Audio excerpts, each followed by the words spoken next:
And welcome back to Weather Nation. We're taking you out to northern Indiana, where conditions continue to get quite dicey as we get through the late afternoon hours. Dinwiddie, Indiana, one of the tough spots out there. Unfortunately, some breaking weather. Interstate 65 southbound has been closed due to a multiple vehicle pileup. And we're joined with our field correspondent, Ben McMillan, who is in northern Indiana along the interstate within the car pileup. Ben, how are the conditions now? We just spoke with you earlier. How have the locals been within this storm system?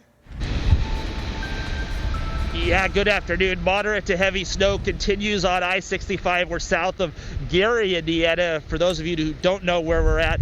And the highway is closed at Highway 2. So if you're trying to travel through Indiana today, southbound, it's not going to happen. Traffic has been stopped here for over an hour with what the Indiana State Police are calling a multi-car pileup, and they are saying the road is impassable. Now, we haven't seen the scene yet, so we don't know how long it's going to be taking officials to clean this wreck up, but it's a significant issue for the motorists out here. You can see they are stopped for miles. We'll have our photographer pan off and show you just how long the line of stopped cars is, and these folks are dealing with moderate to heavy snow and very cold temperatures in the upper 20s, and that has been a temperature drop of over 20 degrees. At midnight, we were 51 here in the area, so we've seen the temperatures plummet. We had that sleet and freezing rain, then transition to snow.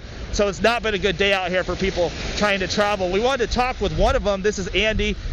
He's been stranded for over an hour now. So you look like you're in pretty good spirits, but this can't be fun. Tell us what's going on. It's not fun, but when I'm traveling 500 miles, so I was prepared.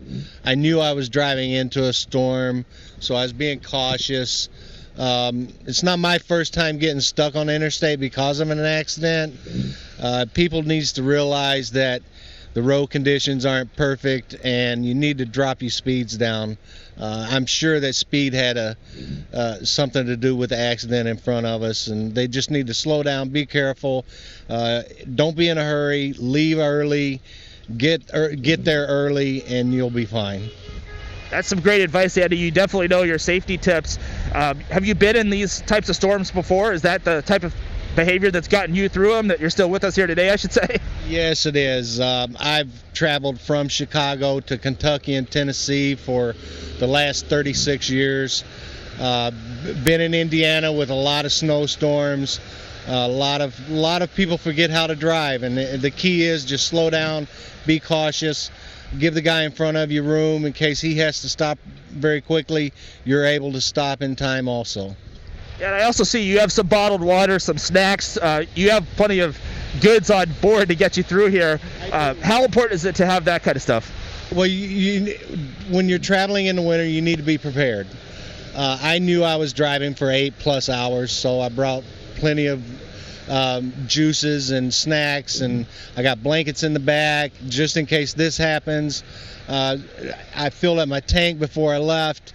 When you're traveling a long distance in bad weather, always make sure your tank is full. You get down to a half a tank, pull off, get gas in case you do get stranded in a situation like this. You can keep yourself warm and safe. That's some great advice. Anything else you want to tell America? Stay warm. Well, we hope you definitely stay warm, and thank you, Andy, for that great advice. And guys, that's the latest out here on I-65 with the breaking news. Thank you so much, field correspondent Ben McMillan out of Dinwiddie, Indiana, over I-65. We'll touch back in with you the rest of the afternoon. Same advice goes to you: stay warm out there in those conditions. Now, the worst and the heaviest of the snowfall continues to make its way across areas of north central Indiana, up to 1 inch an hour in some of those snowfall rates, as we have some of those, the worst of the conditions that we've seen so far today. It's not the only element to the story. We're dealing with still some heavy rainfall across western Kentucky, finally starting to slow down a little bit as the system continues to progress off to the east. As you can see, along and west of Interstate 69, some folks are still under flash flood warnings for between 2 to 4 inches of rainfall that have been reported across these areas. We'll get down to the southern extent of this system, as we have had a couple of severe thunderstorm warnings, and now a new tornado warning has been issued just to the south of Columbus over Macon, Mississippi. This will take us until 3:45 local time across across this location here. I'm going to turn on some of our local sites to see if I can get some better data. It's just getting a little bit further from these radar beams here as we turn on velocity. There's that well-defined couplet. We were just watching this over Philadelphia, Mississippi. It has now been severe warned. I'm going to gather some more information from the National Weather Service, and I'll send things over to Steve in the meantime.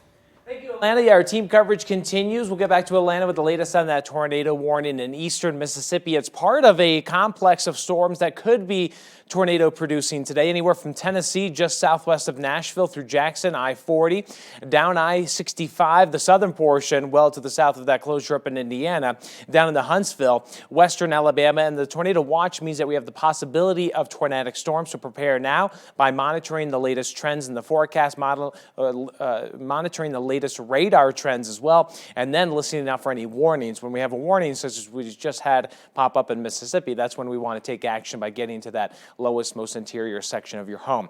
Today's severe weather threat highest across Mississippi, Alabama, and into Tennessee, though a severe storm or two could occur up to the Ohio Valley through Kentucky, even into Atlanta, Georgia, Mobile, Alabama, and perhaps late tonight through Greenville and Spartanburg in South Carolina. The lines of severe thunderstorms, or at least lines of thunderstorms with a few embedded severe characteristics, will continue to move off to the east, and some may hold together until about midnight Eastern, 11 Central tonight. After that, it seems like they'll lose some of the ingredients to hold together into the wee hours of Friday morning, but they will continue to trek toward the southeast coastline. Primarily wind and isolated tornadoes are our primary concerns. Back to Atlanta with the latest on this warning. Thank you, Steve. Ongoing tornado warning. It's a radar indicated tornado over Kemper and Noxubee County until 3:45 local time. If you're in Macon, Mississippi, all the way up to the state line of Alabama, you want to seek shelter with this well-defined couplet, the highest defined that we've seen so far today. We're going to keep an eye on this tornado warning.